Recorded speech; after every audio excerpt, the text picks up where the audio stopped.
Thank you all so much for coming today. I'm really happy to be here talking to you about perimenopause and menopause and a lot of the natural alternatives to Western medicine.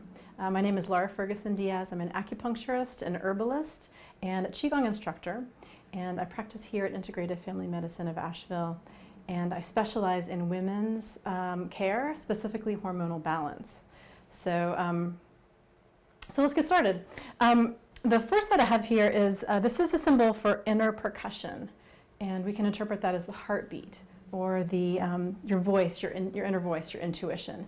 And right now at the time of perimenopause and menopause, it's a really, really important time, specifically for using menopause as a springboard for health in midlife and beyond. And really listening in to your inner voice is pivotal right now, because a lot of things, a lot of intuition is important to maximize your health during this particular phase. Yeah, still hot, it comes in flashes. Menopause is defined as going an entire year without a menstrual cycle. And when you've gone a year, that's officially menopause.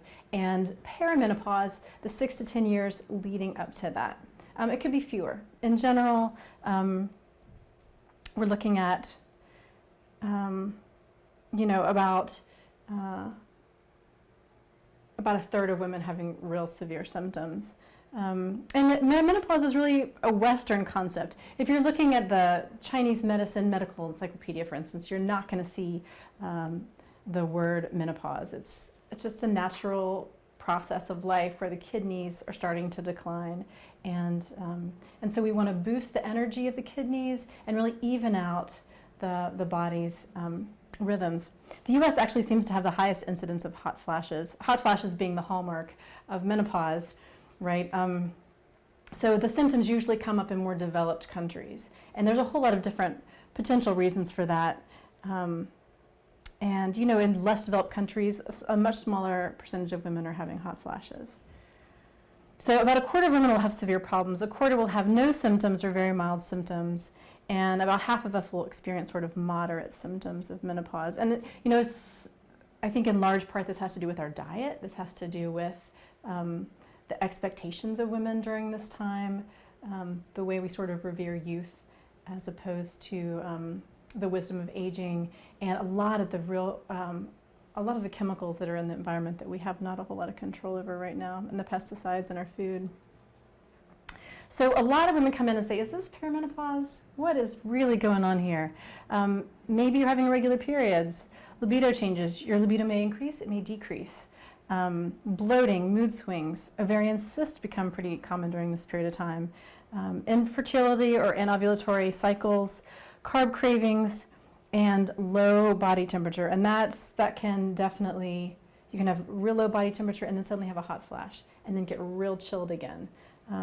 Or it may go up. But if you see a combination of these symptoms, chances are after 35 and especially after 40, you're starting to move in that direction. So this is sort of a tongue-in-cheek. But it's true, you are going to see along here your estrogen and progesterone are pretty high. And then right as perimenopause starts, the progesterone starts its slow descent. Estrogen hangs on for a while until you hit menopause. And then you're starting to see a lot of fluctuation there. And then post-menopause is going to start to even out again, although progesterone is going to stay pretty low. And here's a little bit better graph showing what you're looking at. And the thing that we're really going to be focusing on, at least from a Western perspective, is the difference between the estrogen and the progesterone. And when you're starting to see real severe symptoms, that's more of a sign of estrogen dominance. And the risk period for estrogen dominance is right around when menopause hits. And you're going to see a lot more of the uncomfortable breast symptoms. PMS gets really uncomfortable. Periods can become really uncomfortable. The symptoms that you see are going to increase. So what we're trying to do is narrow the gap between the progesterone and estrogen, keep these hormones in balance. This is from the Western perspective, and then we're going to go in, I'm going to talk a little bit more about some natural alternatives. So, Yeah, average is 35. Average is 45, but between age 35 and 55. And I just thought I'd list a couple extra things that you might experience and say, is that menopause? Mood changes, difficulty concentrating. A lot of people get hormonal headaches. And the vaginal dryness can usually come in more post-menopause. Sleep disturbances are real common. Joint and muscle aches, you wouldn't think necessarily, but that can be a big one. Frequent urination, and that's again because the kidneys are becoming a little bit deficient. Depression, anxiety, nervousness, varicose veins. So your venous system starting to collapse a little bit. Your hormones are out of balance. We need to get, if this is easy, wouldn't that be nice? All right, next slide. Okay, so the ovaries produce the progesterone, estrogen, and androgens, and that's going to start to fluctuate and lower. But your ovaries are going to continue to provide hormones throughout your life. Even postmenopausally, the ovaries are going to produce 50% of your body's androgens. And then even after menopause, you still have body fat, the pineal gland, adrenal glands, ovaries, hair follicles, breasts, and liver are producing hormones for you the rest of your life. We used to just, when they did hysterectomies, they would take everything, and now it's, take out the uterus if you need to, but really we're really always trying to preserve the ovaries because they do continue to do so much for us after menopause. So let's talk about some natural therapies, things that you can do, and things that can be provided to you through acupuncture and herbal medicine. Acupuncture and herbal medicine, aerobic exercise. Qigong is really, really great for balancing hormones. Meditation, a way to balance all of that. Dietary mindfulness, avoiding stress, stimulants, and depressants. So the drugs and alcohol, coffee, caffeine can be disruptors of hormones as well. So I think this is an interesting photograph of how the yin and yang balance plays out in the body. So in Chinese medicine, we're always trying to balance the yin and the yang. The yin being the cool, the earth, the feminine, the heavy, and the yang being the masculine, the hot, the flaming, the fire. And so as we age, the yin begins to decrease, and the yang can really spike up if we aren't careful about staying in balance. And so here we have the fire flaming up. We have some yin down here, but this is sort of an image of a hot flash for you. So just to talk a little bit about acupuncture, for instance, this is a diagram of the 12 primary energetic meridians, and each meridian corresponds with an organ system, and it's a great way to tap into the body's energy, redistribute, balance the yin and yang, and bring the body back into homeostasis. And this is the principle of acupuncture, is balancing the yin and yang, and nourishing the yin, nourishing the blood and the fluids in the body, balancing the hot and cold. And when there's an obstruction in the body, whether it's trauma, emotional, dietary related, it's going to show up in the body, and we find where the obstruction is, use a needle to help release it. A little visual if you've never had acupuncture before. That's what the needles look like. So if I can say one thing to women going through perimenopause and menopause, it's really love your kidneys. This is the basis of your health from the perspective of Chinese medicine.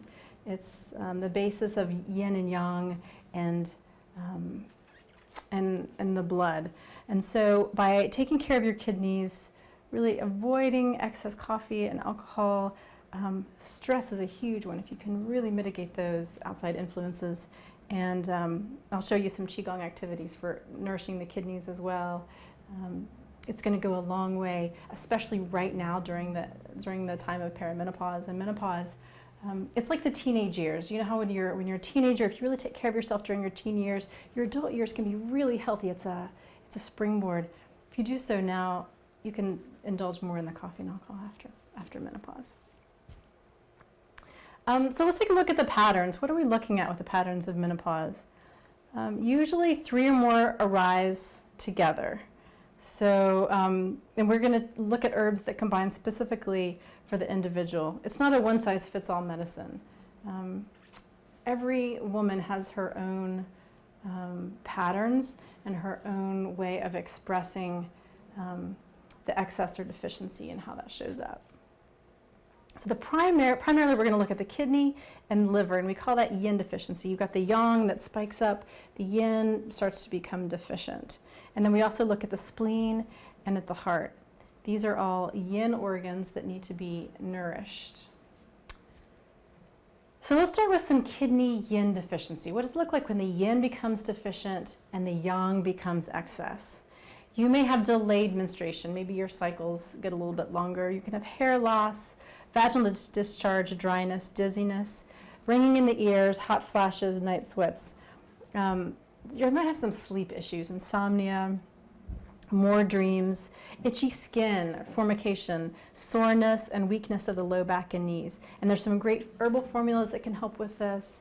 There's some great needle combinations that work well for this. And there are also some additional therapies that we can talk about here. Liver qi stagnation often plays into many of these. And liver qi stagnation is, can be caused by a lot of different things, but it's a real prominent player during perimenopause and menopause. And it can show up as irritability, nervousness, hypochondriac distension or tension or tightness right here, constipation, palpitations, especially when you lie down, insomnia, and emotional instability, sort of the moodiness all over the place. Also, like a generalized weakness can show up with liver qi stagnation. And there's some great herbal formulas for that as well. And we'll talk about some great herbal remedies. This is an easy one to deal with, actually. It's easier to clear off stagnation than to build up the deficiency, although oftentimes this can result from deficiency. So again, every woman's different. We can look at each situation individually. Blood deficiency goes along with a lot of these, and after having all of the menstrual cycles for however many years, potentially some births, any sort of surgeries or blood losses, this becomes really prominent for a lot of women. It can look like dizziness, hot flashes, sweating, insomnia, dry skin, sallow complexion, again, sort of that emotional instability, and mild just pain all over the body. So there's some great herbs to help build up the blood. There are also some great Western herbs that we're going to talk about and that are going to be helpful for this. Uprising deficiency heat. So this is yin deficiency, but this is an even bigger issue. So it's more progressed, uprising deficiency heat. So now we're going to have hot flashes, but we're also going to have like a bone steam. We call it the steaming bone disorder. Steaming almost feels like you're so hot that your bones are hot. You can be irritable and dizzy and nervous, and oftentimes sort of an emaciation goes along with this. And there's some great formulas for this one as well. So yang deficiency and yin deficiency, believe it or not, can go along hand in hand. And with yang deficiency, the yang can go down and the yin can come up, and it can be like sort of this dance. These women often have real heavy menstrual bleeding. They can feel hot, but then have cold trapped internally. It can also be, you can completely stop bleeding. There may be sore low back and knees, some edema, cold limbs, cold appearance, and again, a couple formulas here that are helpful for that. Kidney essence deficiency, honestly, we don't see so much, but I think it's helpful to mention sometimes when there's been weakness throughout the lifespan of the woman, and there's a weakness and a soreness of the low back, inability to stand for long periods of time, and this is where you see a lot of decreased bone mass and bone density. Yeah. So let's talk about some lifestyle hormone balancing. These are things that you can do, that you can take home with you. Really, a big thing is avoiding the chemicals. So avoiding meat conventionally raised with the antibiotics, the growth hormones, the pesticide residues. That's a really important thing. Focusing on cruciferous vegetables like broccoli, cauliflower, and cabbage. And these are important for a lot of reasons. If you ever have thyroid issues, maybe your doctor may say, oh, avoid these. take them cooked if you like, but they're really important for clearing off the excess estrogens or the xenoestrogens. Turmeric, fish oil, vitamin C help clear excess estrogens and cortisol from the body. And the excess estrogens and cortisol, think liver qi stagnation. Think about the ways that you can feel real bound up. This can lead to a lot of symptoms of menopause. Coffee and alcohol both are energetically very hot, and they raise cortisol, which is the stress hormone. So when you're feeling anxious and irritable, and it's hard for you to go to sleep at night, and then it's hard for you to get up in the morning because your cortisol is spiking at the wrong time. It's really, really helpful to cut out the cortisol raising aspects of your life. So try replacing coffee with green tea, which is high in L-theanine, and energetically it's much cooler. So you may need that little boost in the morning. Try to get it with green tea. Energetically, tea is cooler and easier on the adrenal glands. So what are xenoestrogens? They're chemicals that mimic estrogen in the body. We find them in plastics, we find them in pesticides, and not just pesticides out in the industrial agriculture, but just people down the street using pesticides on their lawns. Shampoos, cosmetics, and soaps often have xenoestrogens in them. Chemical household cleaners. Many pharmaceuticals, if you're taking drugs, chances are they're going to be containing xenoestrogens, and they're going to be boosting cortisol in your body. Even if you get a receipt from the grocery store, they have BPAs on all heat-activated paper, like receipts. So be real careful because you're taking that in, and if you're getting it in your face or your mouth, you're taking in those xenoestrogens and through your skin. Okay, night sweats. Anybody ever have night sweats? Yeah, that's a fun one, right? So oftentimes I've noticed that it's an adrenal response to a sound that you hear. You may not even remember the sound, but if it wakes you up, it can trigger the adrenals, and that can cause a night sweat. So something as easy as just putting in some earplugs at night can maybe dramatically reduce the occurrence of night sweats. Acupuncture is really great for balancing the hormones and dealing with night sweats. Nettle tea is also really helpful, and I'll lump these together. Nettle, black cohosh, motherwort, and fenugreek. These are Western herbs, really easily accessible, really helpful. I have some formulas that contain these that are really helpful for night sweats. Vitamin E oil, about 300 milligrams in the vitamin E oil caps, really nice for night sweats. And EFAs, essential fatty acids, really, really great for night sweats. You can find these in flax seeds, evening primrose oil, and borage seed oil. Evening primrose oil especially is really nice at helping balance out the prostaglandins so that you're not dealing with a lot of the night sweat issues. So hot flashes.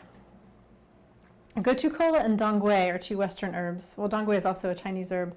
Really, really helpful for the hot flashes. Again, EFAs, again, vitamin E and black cohosh. And some adaptogenic herbs, which we'll touch on here in a little bit, can also be really helpful. Qigong is great for hot flashes, and of course, acupuncture. You know, night sweats and hot flashes are so similar. They may feel so similar, but they're really very, very different.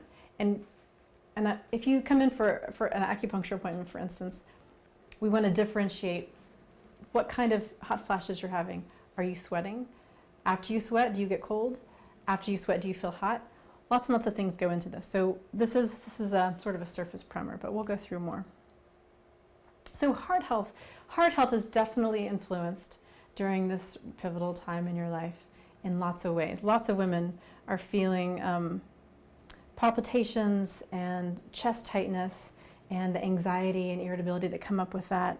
And so shenjia is a Chinese herb, hawthorn berry, very, very helpful for heart health. Seaweeds are cardiotonics, really nice for the heart. Garlic, again, we got the EFAs, the essential fatty acids in the flaxseed, evening primrose, and borage seed. Motherwort is an invaluable herb for helping with the heart, helping with relaxing the anxiety that can be caused by heart excess. Vitamin E, and again, exercise. We all know exercise is great for the heart, but acupuncture and Qigong have both been clinically shown to improve heart health, lower high blood pressure, balance cholesterol, all these things. Digestive changes. This may be one of the most uncomfortable of the changes that some women may experience during perimenopause and menopause. And part of the reason is that hydrochloric acid is decreasing during menopause, which can sometimes lead to weight gain, can lead to heartburn, could lead to bloating and discomfort with digestion. So what do we do? Sometimes bitters can stimulate hydrochloride production, hydrochloric acid production.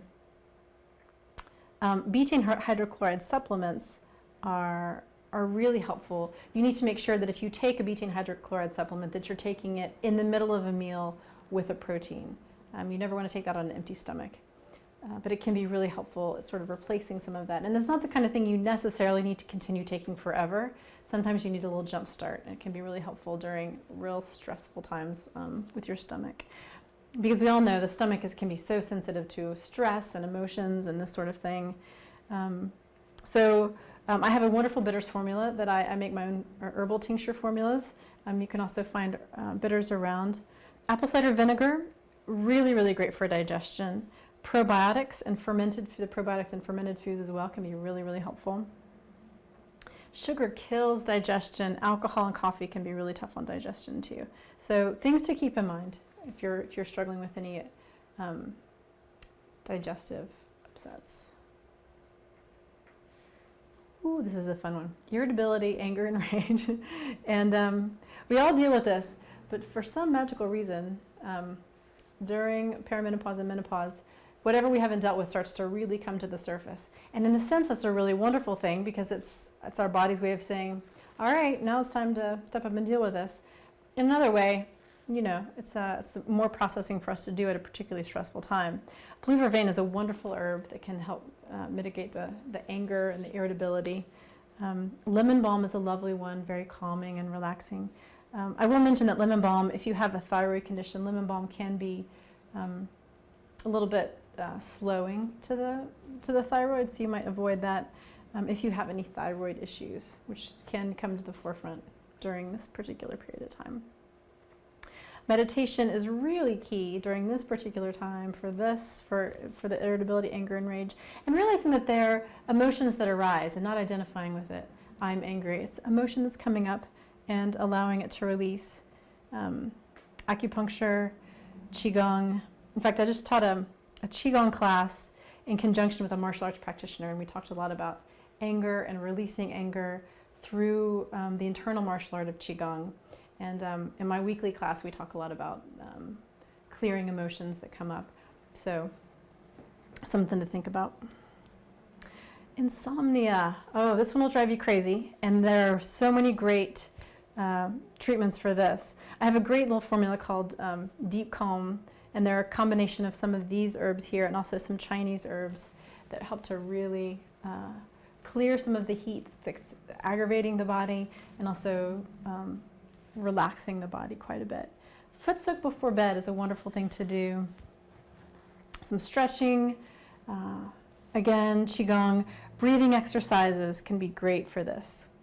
One wonderful breath is a deep inhalation and then making the exhale 2 to 3 times as long. So if you extend your exhale, it unwinds the central nervous system and can be great for insomnia. Lavender essential oil, ylang ylang essential oil. There's a yoga posture, elevate the feet up a wall, so laying with your feet up in a reclined position is really relaxing. And if you've had acupuncture, you know that's incredibly relaxing as well and great for insomnia. In fact, I think that's probably what maybe the one symptom I treat most in terms of hormonal imbalance is insomnia, and usually with great success. So bone mass. Oh, why does bone mass have to decrease? Weight-bearing exercise is really, really helpful for this. And Avoiding sodas, coffees, sugars, salt in excess can also be really nice. Horsetail is one of those herbs that is indispensable for maintaining bone mass. It's high in silica and strengthens the bones. If you're just doing calcium, magnesium, you're only sort of looking at half the picture. You need to really look at the silica and the vitamin D and lots of all these other things. Organic dark green leafy vegetables, berries. Sea vegetables are rich in D, magnesium, calcium, and boron, some of the trace minerals that your body's needing, especially now. And we've always been told, drink your milk. Actually, drinking milk and eating meat can block calcium absorption. Kind of been sold a bill of goods on that one. And avoiding processed and canned foods because of a number of things. So men and women lose bone mass differently. We all sort of peak around 30, and then for men it sort of slowly declines. For women it slowly declines, and then it really drops off during menopause. So we need to be especially mindful of our bone mass as we go through these menopausal years. So this is a beautiful picture of flax seeds. Isn't that pretty? So focusing on the yin building foods during this particular time of life is really, really helpful. So here's a list of some: mung beans, mung sprouts, string beans, seaweed. Spearmint and chlorella are both blue-green algae, and they are really high in vitamins, minerals, proteins, and great for building the blood, building the yin. Millet, again, goitrogenic, so if you have a thyroid issue, you may stay away from the millet, but it is gluten-free if you're gluten-free. Black bean, lentil, kidney bean are great for the yin. Barley, black sesame seed, royal jelly, aloe vera gel, and especially black sesame seed, I like to make a milk out of it. That's a wonderful yin building thing, and I can give you a recipe if you are interested in that. So yeah, yin building foods. You are what you eat. So phytoestrogens. In stark contrast to xenoestrogens, phytoestrogens are estrogens that you find in plants. And those are the good estrogens, the ones that you want to bring into your body. So focus on Brazil nuts, almonds. Red clover is a great one. Red clover is a nice Western herb that's readily available. Eggplant's really high in phytoestrogens. Alfalfa, flax seeds that we just saw, so yin tonic and phytoestrogen, really good stuff. Chia seeds are great, beans are great, and these are foods that are great for you in a lot of different ways, but especially right now. And again, we don't want to go overboard on the estrogens, but the more good estrogen you have in your body, the less room there is for the xenoestrogens. So keeping the balance, it's all about keeping the balance. So a lot of people say, oh, isn't soy a phytoestrogen?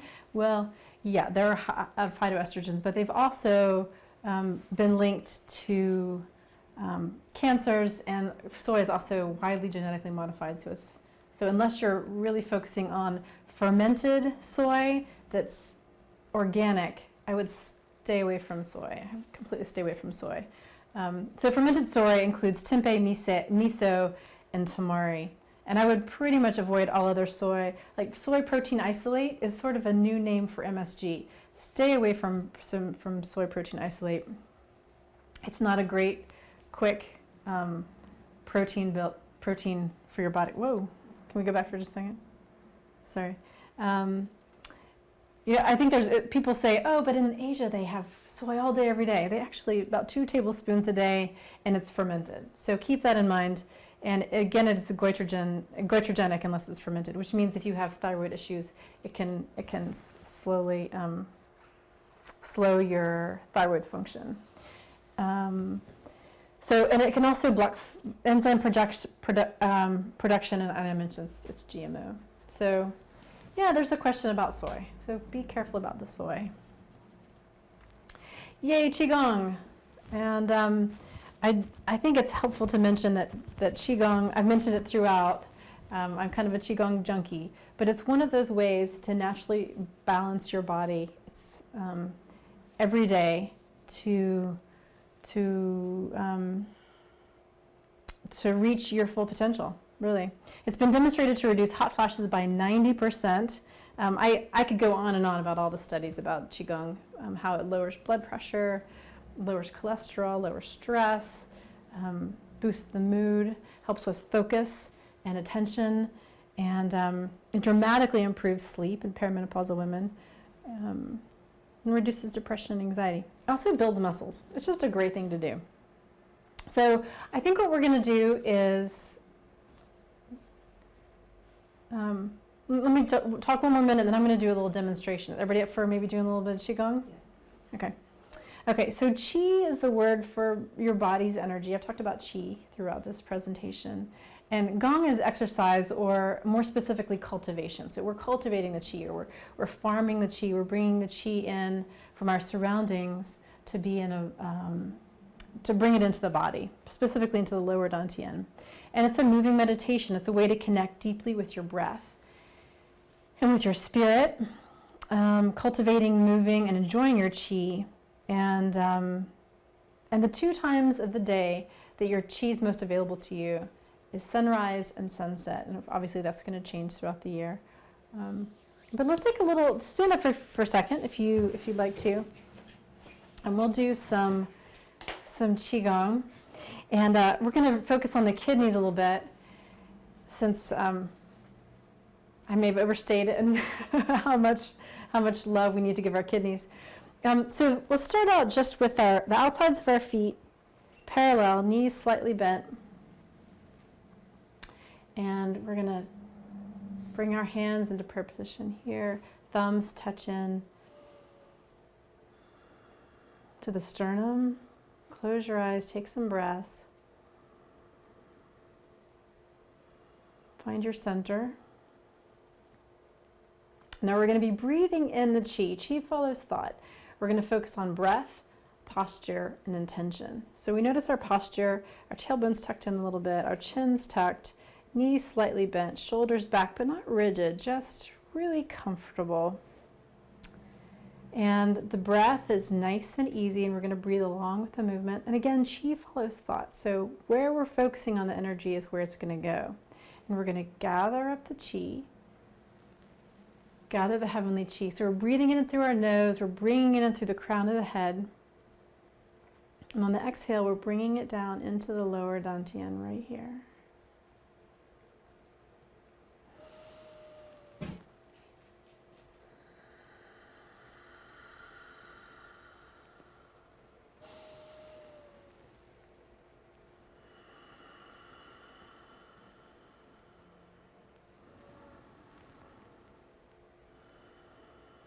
Nice and slow. It's almost like you're moving your hands through molasses.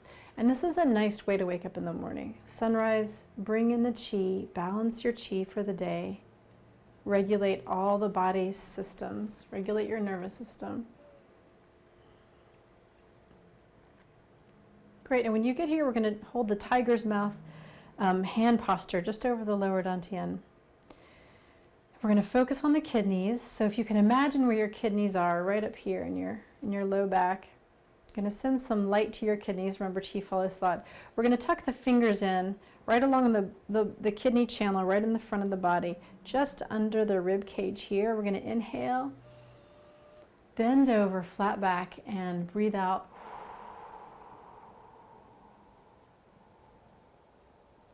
Good. Inhale in.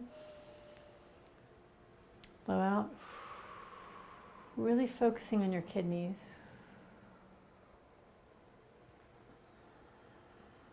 One more time. That's a really nice kidney exercise. We're going to put our feet together. One more little exercise, just so everybody gets a sense of Qigong and how they can bring it into their lives. Thumbs on the navel. We're going to make a little triangle over the lower dantian, this area just below the belly button. And with knees together, we're going to kind of squeeze the knees together, bring the Qi up into the kidneys. We're going to inhale, up on the toes. Exhale, down on the heels. And as we come down on the heels, we're pumping Qi up into the kidneys. Inhale.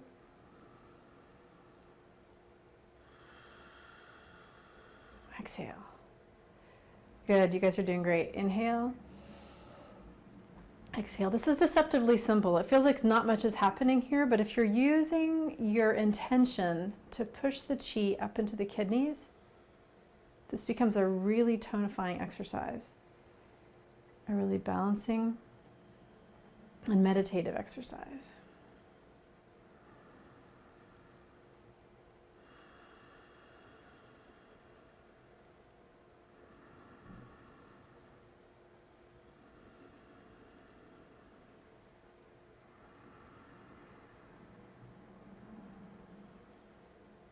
Okay, great. Bring the chi in, one last movement. And exhale. Very nice. All right, thanks, y'all. You can have a seat. Excellent. I think some natural Qigongers are in here. I love that. Again, come to my class. We'll do some Qigong. So let's go ahead and talk about a few herbs that I consider invaluable during this particular period of time. Vitex is one of these really wonderful, look how pretty it is, these nice purple berries, nice purple flowers. The chaste tree, also known as chaste tree berry, Vitex is invaluable for naturally raising progesterone. It's great for regulating periods. It's excellent for estrogen dominance and to reduce and eliminate fibroids, especially when there's endometriosis present. In conjunction with some other things that I'll talk about. It's great if you have menstrual cramps, which can get worse during perimenopause. So really balancing. Also eliminates that flooding. We call it flooding and trickling or flooding and spotting when your period gets really out of balance. And it's really calming to the spirit. It's a wonderful, wonderful herb. That Cohosh is nice. It's considered equal to Primrine in its ability to improve vaginal lubrication and to reduce depression, headache, and hot flash. Just by itself, this can be a really powerful herb for you. And I want to just say a word about Primrine. People aren't using it quite so much. And a lot of these herbs can be so helpful at preventing even the need for some of these hormones. And I feel like it's just important to mention that, you know, in Western medicine, usually they will talk about hormone replacement therapy, antidepressants, and anti-anxiety meds as the three major prescriptions to deal with perimenopause. But these can really get to the root of the issue so that you don't have to resort to some of those. And we can talk about that a little bit more. The only problem that I see with those, a lot of times there are a lot of side effects. Hormone replacement therapy can very often has been linked with uterine cancers and liver cancers and a lot of other kind of unsavory side effects. And black Cohosh has literally no side effects. Any questions about that? Okay. So let's talk about adaptogens. These are some really, really amazing herbs. They're substances which can go into your body and decide essentially what needs to be done. Where are you out of balance, and balances the body. They're adapting herbs. So they will elicit a state of raised resistance to the body. It's like a stress vaccine. They're wonderful herbs, and I'm going to talk about, and they're great especially during midlife endocrine function. So right about now, right about perimenopause and menopause, these are really helpful herbs. Let's talk about rhodiola. I love rhodiola. It's like a good friend. It's an herb that's like a good friend. You take it first thing in the morning on an empty stomach, and it boosts your energy during the day, and then it helps you sleep at night. You don't want to take it at night. It can be a little too stimulating. Take it during the day. You'll have great energy during the day. It helps with insomnia. It's an antidepressant. It's great for fatigue and anxiety and moodiness. And again, I mentioned the stress vaccine. It helps to protect the body from stress.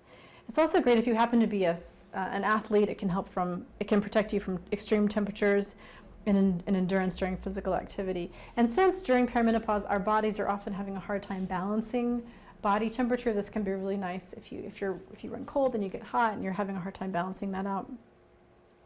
So yeah, again, between 100 and 400 milligrams in the morning on an empty stomach, and I would tailor that to the individual. If you tend to be a little more sensitive, I would start low. Wuwitsa is a really nice one, also known as Schizandra. here in the West. It's an anti-inflammatory, decreases fatigue, improves mood, increases work capacity. So that's a nice one. So Renshin, also known as ginseng, a lot of people like to take ginseng. It's great for the immune system, yes. It's great for neuroprotective, it protects the brain function, lowers blood sugar, lowers anxiety, and relieves the effect of prolonged fatigue, stress, insomnia, just all kinds. It's just a great adaptogen. Comes into your body and helps to regulate the endocrine system. Ashwagandha is a nice one. I think it's gained popularity lately. It's great for anxiety. It's great for neurological disorders, inflammation, exhaustion. It's an immune stimulant. It's great for the thyroid. You'll find it in a lot of thyroid support complexes. And also supports blood sugar metabolism. So it's also great for insomnia. You can take it in the morning. You can even take this one at night. It can be nice for insomnia. Something to play with. All right, so menopause has hit. Your periods are done. That's the good news. You can't get pregnant anymore. It's also nice news. Kids are headed out. There's also more emotional freedom after menopause. I think it's nice to focus on the positives. And word on the street is orgasm is better after menopause. So this is your good news. I want to thank you all so much for coming to my presentation. Anybody have any questions about anything that we talked about today? Laura, if my periods stopped for almost a year and then they started again and now they're regular again. So I thought maybe I was headed into menopause, but now you thought you were there and then Yeah. they started up again. Okay. So it could be a couple different things. It could be if you're taking something right now or you started taking something. Taking an iron pill. Okay. All right. So that'd be worth looking into a little bit more, sort of regulating Is that. that good thing that my periods started again? I don't know if it's a good or They're bad regular, thing. and no cramping. I mean, they're regular and all. Okay. All right. So maybe you went into a little bit earlier menopause because of some blood deficiency. Oh, okay. Yeah. Yeah. But building the blood right now sounds like a really important thing for you to do. Mm-hmm. Yeah. So I don't think I would stop taking iron if Okay. you were deficient in it. Uh-huh. But yeah, I think definitely looking into that a little bit more would be helpful. Okay, thank you. Mm-hmm. Yeah. Any other questions? Can you elaborate more on the emotional freedom that's associated with menopause?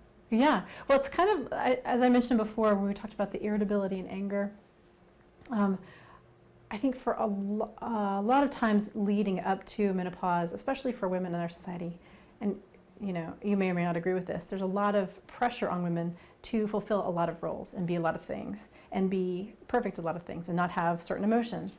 Well, when you get to 45, 50, there's a whole lot of, I don't care about that so much anymore. You know, I just don't have the energy to put to dealing with that anymore. And also, a lot of these things are coming up to be dealt with. And at some point, it becomes like, I'm not going to put my energy there anymore. So that becomes a real freeing thing. And when you're no longer in the place of having children or there being the option for children, suddenly it becomes a real freedom to put your energy on other things too. That's my take on it. You may have other thoughts. Does that answer your question? Yeah. Okay. I know before I started doing acupuncture with you, my insomnia was so bad, and now it's perfect. I really sleep perfect. Great. Yeah, absolutely no problems anymore with insomnia. And I actually have more physical energy, of course, then too. I find my mental state, though, isn't as clear. So the physical side got a lot better, and now mentally. So that all still does with the estrogen and progesterone imbalance a little bit. And that if I start with some of these herbs, that'll start making the mental side. Yeah, I haven't seen you in a while, and I know you said that your period started again. So maybe looking at some herbs specifically to help balance that piece out would be really helpful. And take a look at where you're coming from that perspective. Yeah. And how many years does menopause last once it starts?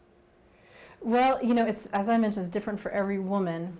in general, 6 to 10 years from the beginning of perimenopause to when your periods completely stop. And then, unless you've been taking hormone replacement therapy, which can sort of mimic you not going through menopause, some women can stay in that sort of perimenopausal state through their 60s and 70s if they stay on that. That's why I recommend coming off of that. If you allow your body to go through its natural process, it shouldn't take more than 6 to 10 years. Yeah. But again, it doesn't have to be, this roller coaster ride if you're really taking care of your health and keeping things really balanced in a lot of the ways that I mentioned here. Yeah. All right. Thank you again all so much. And you can connect with me after if you have any questions. And I'm here at IFMA. Thanks very much. Thank you.